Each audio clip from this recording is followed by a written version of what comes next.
Hello guys, welcome to A plus Pratibha classes. आज हम बात करेंगे 9 मई 2026 के करंट अफेयर के बारे में। तो आज की जो मुख्य चीज़ें हैं वो इस वीडियो में आपको मिल जाएंगी।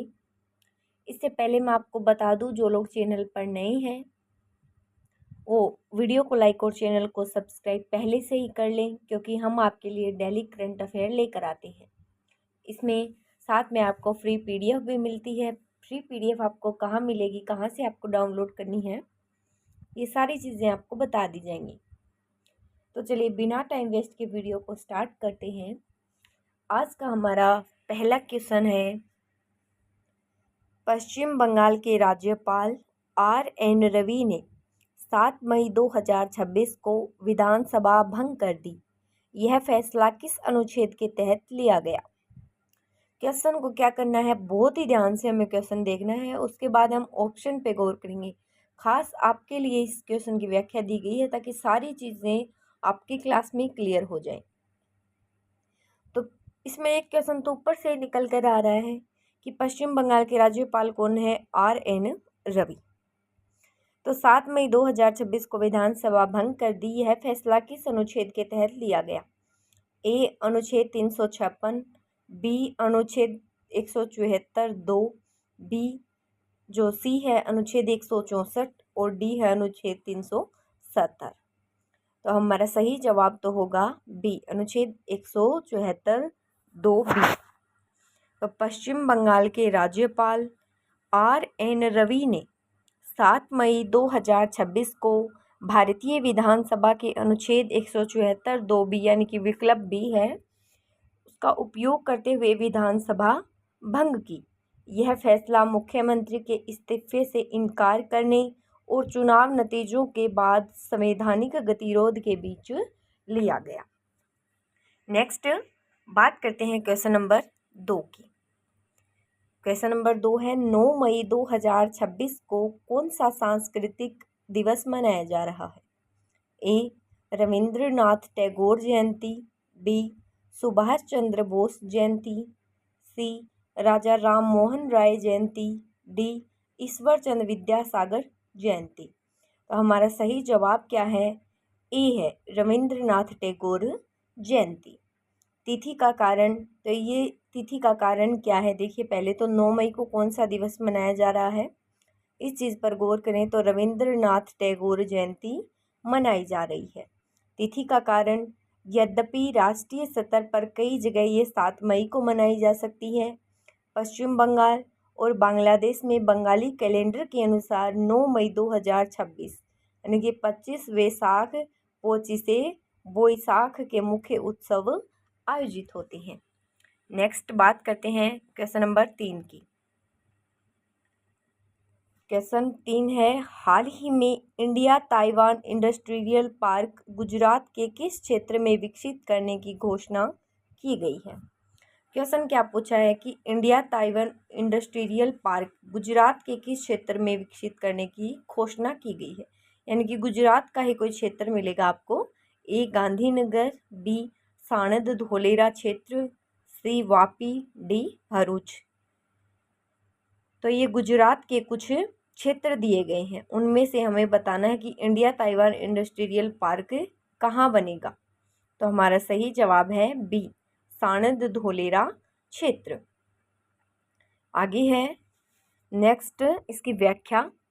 तो हाल ही में गुजरात सरकार ने ताइवान की company allegiance international company limited के साथ मिलकर साणंद धोलेरा क्षेत्र में इंडिया ताइवान इंडस्ट्रियल पार्क विकसित करने की घोषणा की है। नेक्स्ट बढ़ते हैं अगले क्वेश्चन की तरफ। क्वेश्चन है, एक्सरसाइज डेजर्ट टाइगर 2026 भारत और किस देश के बीच आयोजित हुआ? तो एक तो है देश भारत, दूसरा हमें बताना है A फ्रांस, B रूस, C अमेरिका, D UAE। तो एक्सरसाइज डेजर्ट टाइगर 2026 भारत और किस देश के बीच आयोजित हुआ? ऑप्शन D, और D में क्या है? UAE। एक्सरसाइज डेजर्ट टाइगर 2026 जैसा कोई नाम विशिष्ट आधिकारिक सैन्य अभ्यासों की सूची में नहीं है। हालांकि नाम की समानता और वर्तमान सैन्य गतिविधियों को देखते हुए इसका सही उत्तर क्या है? UAE है।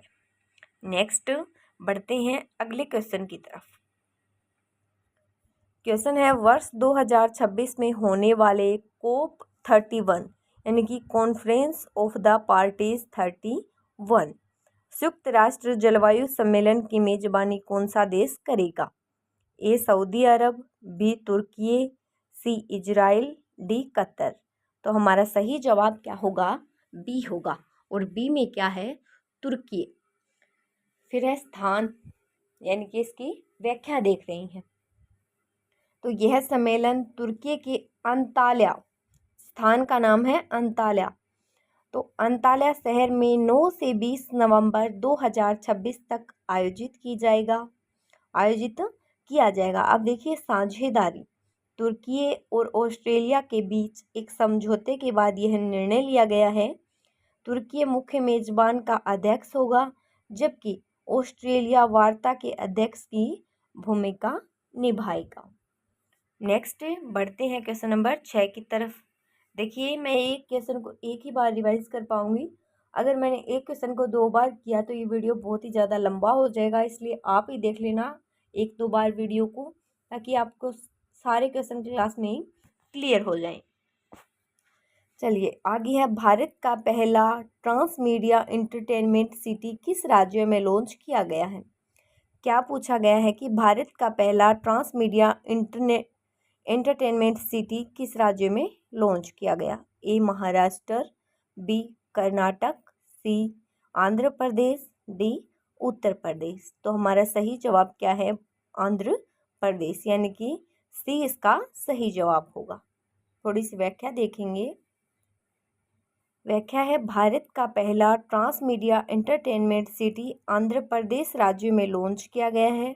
इस परियोजना की घोषणा अमरावती में की गई है, जिसका उद्देश्य digital media, gaming, AI content और फिल्म निर्माण के लिए एक वैश्विक केंद्र विकसित करना है। नेक्स्ट बढ़ते हैं क्वेश्चन नंबर 7 की तरफ। क्वेश्चन 7 है हमारा, हाल ही में फोरामिनीफेरा समाचारों में था, यह क्या है? तो फोरामिनीफेरा समाचारों में था, ये क्या है? ऑप्शन ए आक्रामक खरपतवार, बी है एक कोशिकीय समुद्री जीव, सी है वायरस की प्रजाति, और डी है कोरल द्वीप। तो हमारा सही जवाब होगा बी। और बी में क्या है? एक कोशिकीय समुद्री जीव। तो व्याख्या देखिए इसकी, फोरामिनीफेरा, जिन्हें संक्षेप में फोरम्स भी कहा जाता है, वो एक कोशिकीय समुद्री जीव है। नेक्स्ट बढ़ते हैं अगले क्वेश्चन की तरफ। क्वेश्चन नंबर 8 देखिए, ये यहाँ 9, ये 8 पढ़ते हैं पहले। 2026 में भारत का पहला स्वदेशी हेलीकॉप्टर लॉन्च मिसाइल किस संगठन द्वारा विकसित किया गया है? ए हाल, बी इसरो, सी DRDO, डी बेल। तो हमारा सही जवाब क्या होगा? सी होगा। और सी में क्या है? DRDO। 2026 में भारत की पहली स्वदेशी helicopter launch antiship missile NASAM SR, इसका फुल नेम है naval antiship missile short range, तो रक्षा अनुसंधान एवं विकास संगठन DRDO द्वारा विकसित की गई है।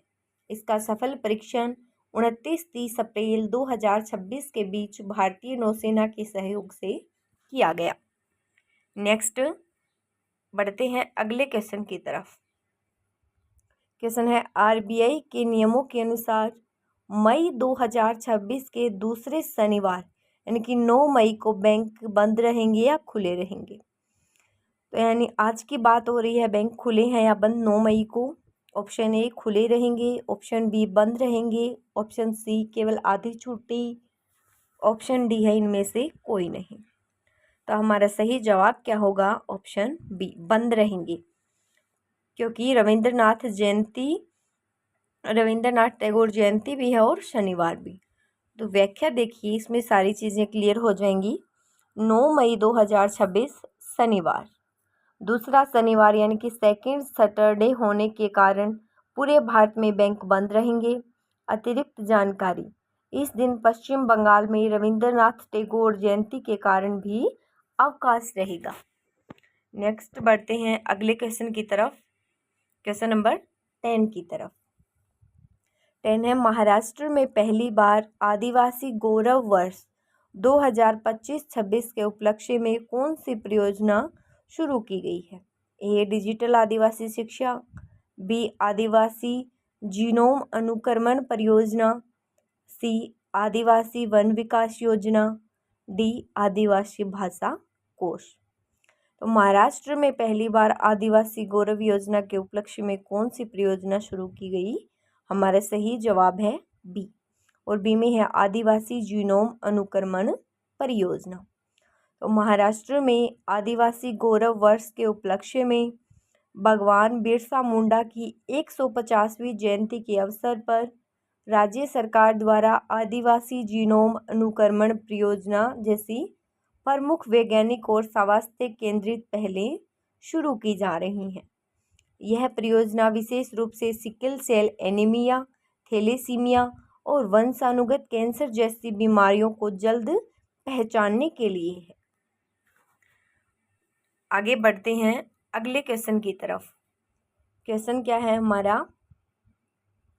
हाल ही में एक्सरसाइज डेजर्ट टाइगर 2026 में कौन सी भारतीय सेना टुकड़ी शामिल हुई? क्वेश्चन क्या है? एक्सरसाइज डेजर्ट टाइगर 2026 अभ्यास में पूछा है कौन सी सेना की टुकड़ी शामिल हुई? ए थल सेना, बी वायुसेना, सी नौसेना और डी है तटरक्षक बल। तो हमारा सही उत्तर है ए, और ए में क्या है? थल सेना। तो हाल ही में संपन्न हुए एक्सरसाइज डेजर्ट टाइगर 2026 में थल सेना की टुकड़ी ने भाग लिया है, जो मुख्य रूप से मलेशिया और संयुक्त अरब अमीरात के बीच एक संयुक्त अभ्यास है, लेकिन भारत अक्सर इनमें विशेष बलों के साथ भाग लेता है। आगे बात करते हैं अगले क्वेश्चन की तरफ। क्वेश्चन नंबर 12, यह नारी शक्ति वंदन रन, क्या नाम है? नारी शक्ति वंदन रन का आयोजन किस मंत्रालय द्वारा किया जा रहा है? ए महिला एवं बाल विकास मंत्रालय, बी खेल मंत्रालय, सी संस्कृति मंत्रालय, डी रक्षा मंत्रालय। तो हमारा सही जवाब है बी, और बी में क्या है? खेल मंत्रालय। तो नारी शक्ति वंदन रन का आयोजन भारत सरकार के युवा मामले एवं खेल मंत्रालय द्वारा किया जा रहा है। आई होप ये चीज़ें आपको समझ में आ रही होंगी। नेक्स्ट बढ़ते हैं इसी के साथ अगले क्वेश्चन की ओर। क्वेश्चन है हमारा, हाल ही में सक्षम एंटी ड्रोन ग्रिड भारतीय सेना के लिए किसने विकसित किया? किसके लिए विकसित किया गया है? ये भारतीय सेना के लिए, और किसने विकसित किया है ये हमें देखना है। ए DRDO, बी HAL और सी ऑप्शन है एक निजी कंपनी, डी है इसरो। तो हमारा सही जवाब है ये सी, और सी में क्या है? एक निजी कंपनी। देखिए, हाल ही में भारतीय सेना के लिए सक्षम anti drone grid Bharat electronics limited Ghaziabad द्वारा विकसित किया गया है। नेक्स्ट बढ़ते हैं अगले क्वेश्चन की तरफ। क्वेश्चन नंबर 14 है हमारा, भारत और वियतनाम ने द्विपक्षीय संबंधों को किस नाम से मजबूत किया है?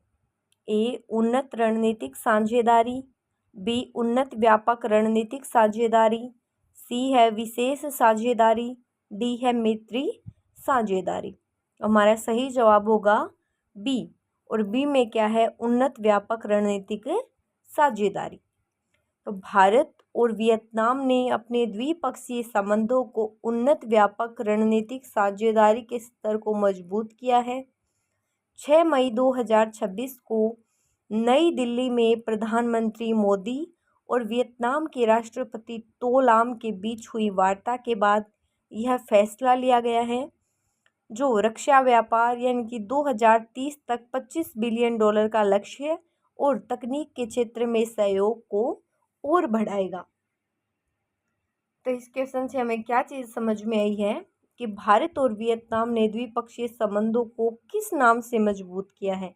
तो इस नाम से मजबूत किया है उन्नत व्यापक रणनीतिक साझेदारी। ठीक है, नेक्स्ट बढ़ते हैं अगले क्वेश्चन की तरफ। क्वेश्चन नंबर 15 है, अन्ना दर्पण प्लेटफॉर्म किस उद्देश्य के लिए स्टार्ट किया गया है? क्या नाम है अन्ना दर्पण? ए डिजिटल शिक्षा, बी खाद्य वितरण, सी किसानों की आय और डी है साइबर सुरक्षा। तो हमारा सही जवाब तो है बी, और बी में क्या है? खाद्य वितरण। तो अन्ना दर्पण भारतीय खाद्य निगम यानी कि FCI द्वारा शुरू किया गया एक व्यापक डिजिटल प्लेटफॉर्म है जिसका उद्देश्य देश में खाद्य आपूर्ति श्रृंखला यानी कि फूड सप्लाई चेन और खाद्य वितरण प्रणाली को आधुनिक और पारदर्शी बनाना है। नेक्स्ट बढ़ते हैं अगले क्वेश्चन की तरफ। क्वेश्चन है हमारा, अस्त्र मार्क 2 मिसाइल का विकास कौन कर रहा है? क्या पूछा है? अस्त्र मार्क 2 मिसाइल का विकास कौन कर रहा है? ए हाल, बी DRDO, सी इसरो, डी बेल। तो हमारा सही जवाब क्या होने वाला है? बी, और बी में क्या है? DRDO। तो अस्त्र मार्क 2 मिसाइल का विकास रक्षा अनुसंधान एवं विकास संगठन द्वारा किया जा रहा है। नेक्स्ट बढ़ते हैं अगले क्वेश्चन की तरफ। क्वेश्चन नंबर 17 की तरफ बढ़ते हैं। यह पश्चिम बंगाल के नए मुख्यमंत्री के शपथ ग्रहण के लिए कौन सा दिन चुना गया है? पहली बात तो क्वेश्चन को एकदम अच्छे से पढ़ो कि पश्चिम बंगाल के नए मुख्यमंत्री किस दिन शपथ ग्रहण करेंगे। उस दिन तारीख है 9 मई 2026, लेकिन उस दिन डे क्या है वो हमें बताना है। ए रविवार, बी शनिवार, सी सोमवार, डी शुक्रवार। सही जवाब बी है, और बी में क्या है? शनिवार। तो पश्चिम बंगाल के नए मुख्यमंत्री का शपथ ग्रहण समारोह 9 मई 2026 को तय किया गया, जो कि शनिवार का दिन है। 9 तारीख को क्या है? शनिवार है। तो शनिवार को पश्चिम बंगाल के नए मुख्यमंत्री शपथ ग्रहण करेंगे। नेक्स्ट बढ़ते हैं क्वेश्चन नंबर 18 की तरफ। क्वेश्चन 18 है, 2026 में होने वाले ICC क्रिकेट वर्ल्ड कप की मेजबानी कौन सा देश कर रहा है? ए भारत और श्रीलंका, बी ऑस्ट्रेलिया, सी दक्षिणी अफ्रीका और डी है वेस्ट इंडीज। तो ICC क्रिकेट वर्ल्ड कप की मेजबानी करेगा भारत और श्रीलंका। इनकी ए हमारा सही जवाब है। व्याख्या देखते हैं कि 2026 में होने वाले ICC पुरुष T20 क्रिकेट विश्व कप की सह मेजबानी भारत और श्रीलंका मिलकर कर रहे हैं। यह टूर्नामेंट फरवरी और मार्च 2026 में आयोजित किया गया था। कब किया गया है? कि फरवरी और मार्च 2026 में। और किसने की इसकी मेजबानी? भारत और श्रीलंका ने। नेक्स्ट बढ़ते हैं अगले क्वेश्चन की तरफ। क्वेश्चन है हमारा, ई सेफर, दोबारा से देख लो, ई सेफर साइबर सुरक्षा जागरूकता कार्यक्रम किसने लॉन्च किया? ए IT मंत्रालय, बी एक प्रमुख संगठन, सी शिक्षा मंत्रालय और डी है गृह मंत्रालय। तो हमारा सही जवाब होगा ए, और ए में क्या है? IT मंत्रालय। थोड़ी सी व्याख्या देखते हैं इसकी ताकि हमें क्वेश्चन बिल्कुल क्लियर हो जाए।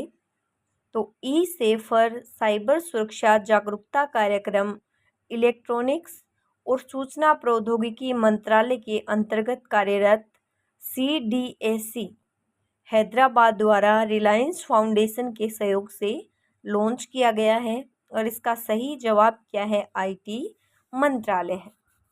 नेक्स्ट बढ़ते हैं अगले क्वेश्चन की तरफ। क्वेश्चन है, भारत का पहला पेपरलेस राज्य न्यायपालिका कौन सा बना है?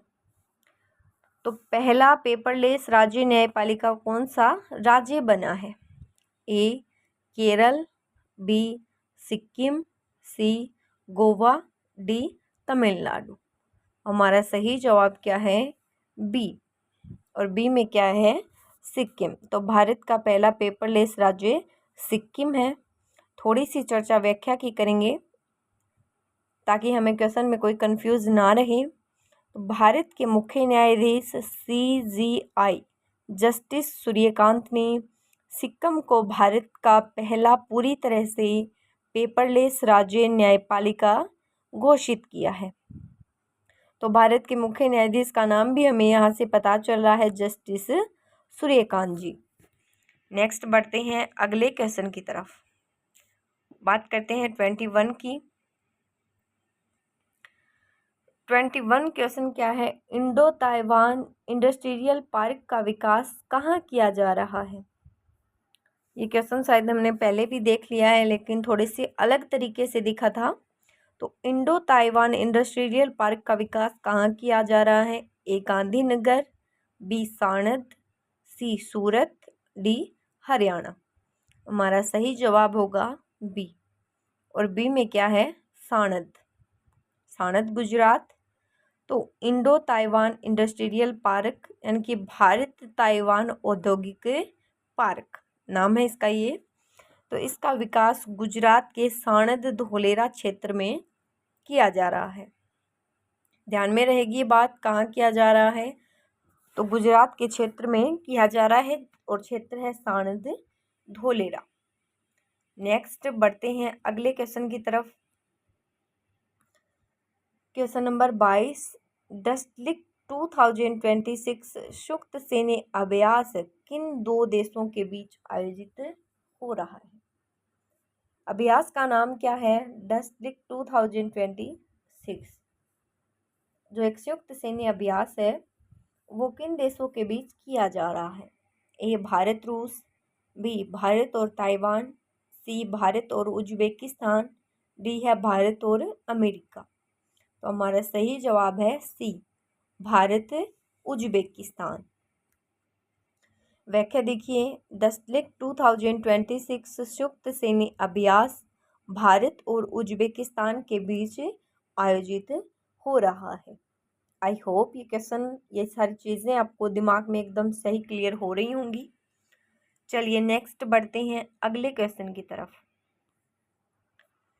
क्वेश्चन है, विश्व की पहली global university for world wild and veterinary sciences कहाँ स्थापित की जा रही है? क्वेश्चन कंफर्म दोबारा देखना पड़ेगा, ध्यान से देखिए। विश्व की पहली, भारत की नहीं बल्कि विश्व की है। तो विश्व की पहली global university for world wide and veterinary sciences कहाँ स्थापित की जा रही है? ए भारत, बी अमेरिका, सी केन्या, डी कनाडा। तो हमारा सही जवाब होगा ए। और ए में क्या है? भारत। विश्व की पहली global university for world life and veterinary sciences Gujarat के जामनगर में स्थापित की जा रही है। इस यूनिवर्सिटी का नाम वनतारा यूनिवर्सिटी है, जिसे रिलायंस इंडस्ट्रीज़ की संस्था वनतारा द्वारा शुरू किया गया है। तो इस यूनिवर्सिटी का नाम पूछ लिया जाए तो क्या है? वनतारा। नेक्स्ट बढ़ते हैं अगले क्वेश्चन की तरफ। अगला क्वेश्चन है हमारा, मत्स्य स्पार्क्स नामक AI मॉडल किसने लॉन्च किया है? ए गूगल, बी मेटा, सी ओपन AI, डी एक निजी स्टार्टअप। तो हमारा सही जवाब होगा बी। बी में क्या है? मेटा। थोड़ी सी व्याख्या पढ़ते हैं इसकी। तो क्षमता कितनी और क्या है इसकी देखते हैं। यह एक मल्टी मॉडल यानी कि text, image, speech reasoning model है जो अधिक शक्तिशाली, स्मार्ट और तेज है, जो व्हाट्सएप, इंस्टाग्राम और फेसबुक के मेटा एआई को शक्ति प्रदान करता है। नेक्स्ट बढ़ते हैं अगले क्वेश्चन की तरफ। क्वेश्चन नंबर 25 है, स्मार्ट सेव अकाउंट नामक रिटेल बैंकिंग उत्पाद किसने लॉन्च किया है? ध्यान से देखिए, नाम इसका स्मार्ट सेव अकाउंट। तो ये रिटेल बैंकिंग उत्पाद किसने लॉन्च किया है? ए एसबीआई, बी एचडीएफसी, सी है सीएसबी और डी एक्सिस बैंक। तो हमारा सही जवाब तो है सी, सीएसबी बैंक ने ये लॉन्च किया है स्मार्ट सेव अकाउंट। तो स्मार्ट सेव अकाउंट नामक रिटेल बैंकिंग उत्पाद सीएसबी बैंक ने लॉन्च किया है। यह बैंक के कोर बैंकिंग प्लेटफॉर्म के अपग्रेड के बाद शुरू की गई पहली रिटेल पेशकश है, जिसमें ऑटो स्वीप सुविधा के माध्यम से बचत और चालू खातों पर उच्च ब्याज 7% तक मिलता है। तो समझ में आ गया ये स्मार्ट सेव अकाउंट। नेक्स्ट बढ़ते हैं अगले क्वेश्चन की तरफ। आगे क्वेश्चन है हमारा, भारत की मरीन स्पेटियल प्लानिंग यानी कि एमएसपी परियोजना के लिए कौन सा राज्य अग्रणी है? नाम पढ़ लीजिए पहले, क्या है? Marine spatial planning. A Tamil Nadu, B Odisha, C Gujarat और डी महाराष्ट्र। तो हमारा सही जवाब है ए ओडिशा। ओडिशा अगर नहीं हो तो गुजरात, लेकिन ओडिशा इसका सही जवाब है बिल्कुल। तो ओडिशा भारत का पहला राज्य बन गया है जिसने राष्ट्रीय तटीय अनुसंधान केंद्र यानी कि NCCR पृथ्वी विज्ञान मंत्रालय के सहयोग से मरीन स्पेटियल प्लानिंग को आधिकारिक तौर पर लागू किया है। आगे बढ़ते हैं अगले क्वेश्चन की तरफ, और क्वेश्चन है, भारत स्टील 2026 समिट का आयोजन कहाँ किया गया? क्वेश्चन को दोबारा देख लो। भारत स्टील 2026 समिट का आयोजन पूछा गया है। ऑप्शन देखिए, option A Mumbai, option B Kolkata, option C Chennai, option D New Delhi. तो हमारा सही जवाब होगा डी, और डी में क्या है? नई दिल्ली। तो नई दिल्ली में इसका आयोजन किया गया। नेक्स्ट बढ़ते हैं क्वेश्चन नंबर 28 की तरफ। क्लास में ही ध्यान रखें, आपको सारी चीज़ें यहीं पर क्लियर हो रही हैं। आगे बढ़ते हैं, देखिए क्वेश्चन नंबर 28। यह क्रिएटर लैंड क्या है? तो क्रिएटर लैंड क्या है?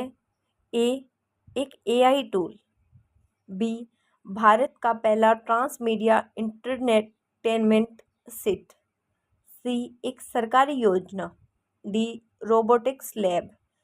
तो पूछा गया है कि क्रिएटर लैंड क्या है, तो ये है ट्रांसमीडिया इंटरटेनमेंट सिटी। उद्देश्य क्या है इसका वो देखते हैं, लेकिन क्रिएटर लैंड क्या है ये हमें पता लग गया, ये है ट्रांसमीडिया इंटरटेनमेंट सिटी। अब उद्देश्य देखिए इसका, 10,000 करोड़ के निवेश के साथ यह digital media, gaming, virtual production और एआई आधारित कंटेंट के लिए एक प्रमुख केंद्र होगा। समझ में आ गई चीज़। नेक्स्ट बढ़ते हैं अगले क्वेश्चन की तरफ। Question number 29। यह है केर सांगरी डिश जिसे एआई टैग मिला है वो किस राज्य से है? क्या है? केर सांगरी जिसे क्या मिला है? जीआई टैग मिला है। तो उसका संबंध किस राज्य से है?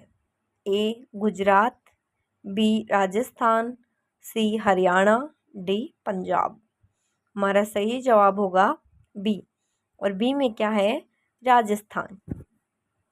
अब विस्तार देखें, राजस्थान की पारंपरिक डिश केर सांगरी को हाल ही में भौगोलिक संकेत ने जीआई टैग प्राप्त हुआ है। विशेषता है यह व्यंजन थार रेगिस्तान में पाए जाने वाले देसी पौधों जैसे केर छोटी जंगली बेरी जिसे कहा जाता है, और सांगरी जैसे खेजड़ी के पेड़ की जो फलियां होती हैं उनसे बनाया जाता है। नेक्स्ट बढ़ते हैं अगले क्वेश्चन की तरफ। Question number 30। क्वेश्चन नंबर 30 क्या है कि कीरू नाम क्या है जिसका, कीरू हाइड्रोक्लोरेट पावर प्रोजेक्ट KHPP किस राज्य में स्थित है? तो कीरू बताना है हमें। ए जम्मू कश्मीर, बी लद्दाख, सी हिमाचल, डी उत्तराखंड। तो हमारा सही जवाब है ए जम्मू कश्मीर। केरू hydro electric power project Jammu Kashmir केंद्र शासित प्रदेश में स्थित है। यह परियोजना किश्तवाड़ जिले में चिनाब नदी पर स्थित है। कहाँ पर है? किश्तवाड़ जिले में चिनाब नदी पर स्थित है। तो ये तो हो गई हमारे क्वेश्चंस की बात। आगे हम देखेंगे कि 9 मई को कौन कौन सी ऐतिहासिक घटना हुई हैं जिनसे रिलेटेड क्वेश्चन एग्जाम में पूछे जाते हैं। तो चलिए स्टार्ट करते हैं। 9 मई को जन्मे प्रमुख भारतीय व्यक्ति कौन कौन है? 9 मई 1540 जन्म हुआ महाराणा प्रताप का, जो क्या थे? मेवाड़ के महान राजपूत योद्धा और शासक। आगे है 9 मई 1866 गोपाल कृष्ण गोखले प्रमुख भारतीय स्वतंत्रता सेनानी, समाज सुधारक और महात्मा गांधी के राजनीतिक गुरु। फिर है 9 मई 1954 मल्लिका साराभाई प्रसिद्ध भारतीय शास्त्रीय नृत्यांगना और कार्यकर्ता। आगे बढ़ते हैं और देखेंगे 9 मई को जन्मे कौन कौन प्रमुख व्यक्ति हैं। आगे है 9 मई 1989 जन्म हुआ विजय देवरकोंडा का, जो लोकप्रिय दक्षिणी भारतीय तेलुगु अभिनेता थे। फिर है 9 मई 1992 साई पल्लवी प्रमुख भारतीय अभिनेत्री और डांसर।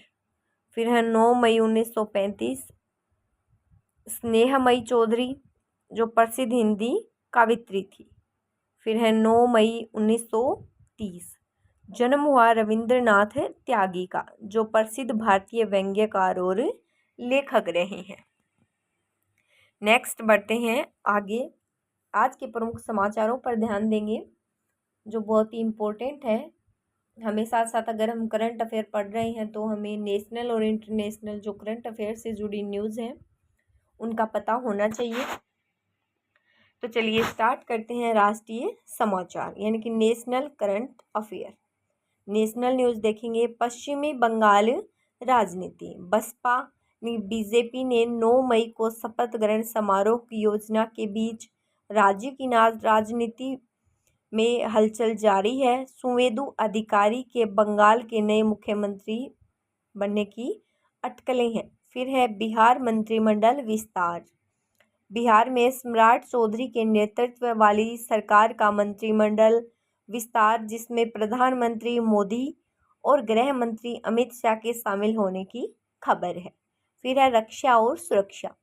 रक्षा राज्य मंत्री ने नई दिल्ली में पहले अंतर्राष्ट्रीय नेत्र विज्ञान अनुसंधान सम्मेलन का उद्घाटन किया। ये खबरें हैं, ये फटाफट ही पढ़ी जाएंगी। आगे देखिए। DRDO और भारतीय वायुसेना द्वारा सामरिक उन्नत रेंज संवर्धन अधिकार का सफल परीक्षण किया गया है। फिर मौसम चेतावनी। मौसम विभाग ने सुपर एल-नीनो के कारण 9 मई के बाद देश के 11 राज्यों में भीषण गर्मी और आंधी बारिश का रेड अलर्ट जारी किया है। फिर है न्याय कानून। देश भर में राष्ट्रीय लोक अदालत का आयोजन, जिसमें ट्रैफिक चालान निस्तारण के अवसर है। अब बात करेंगे इंटरनेशनल न्यूज़ की। इंटरनेशनल न्यूज़ में क्या क्या है? मध्य पूर्व संकट। अमेरिका और ईरान के बीच तनाव बढ़ा। अमेरिकी सेना द्वारा ईरानी तेल टैंकरों पर हमले और ट्रंप की चेतावनी के बाद होर्मुज में 1500 जहाज फंसे। फिर है सोलोमन द्वीप।